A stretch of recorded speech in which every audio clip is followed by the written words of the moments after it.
এই যে ম্যাডাম, আমাদের এমপ্লয়ি, আপনি আপনার প্যাকেজ এনার উপরে অ্যাপ্লাই করতে পারেন। তুমি তুমি? ইয়ে মানে ম্যাডাম, আপনি কি তাকে আগে থেকে চেনেন? আরে সে আমার এক। ও, কি বলো না বলো, আমি কিভাবে তোমার এক্স হলাম? তুমি তো আমার ভার্সিটির ছোট বোন। ছোট বোন? দেখছেন আমার সাথে যে তার রিলেশন হয়ে আমি তার ব্রেকআপ করে ফেলছি, সেভাবে আমি তার ছোট বোন। কি বলদ, এই বলদ দিয়ে আপনি কোম্পানি কিভাবে চালান?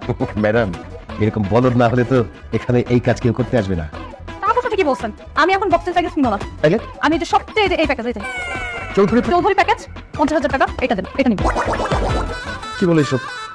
বস, আপনি না বলছিলেন এটা এত টাকা কেউ দিবে না? আমি তো তাই ভাবছিলাম, এই জন্য তো অনেক টাকা রাখছি।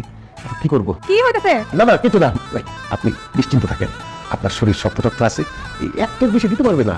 দেখেন না কিরকম শুকনা পট্টা পড়ে যাবি। না না বস, এই চাবুক প্যাকেজ যদি আমার উপর অ্যাপ্লাই করে আমি তো একটা খেয়ে মারা যাবো। আমি না না বস, আমি চাকরি করবো না না, কি বলেন? প্যাকেজের মাঝখানে চাকরি জানা যায় নাকি?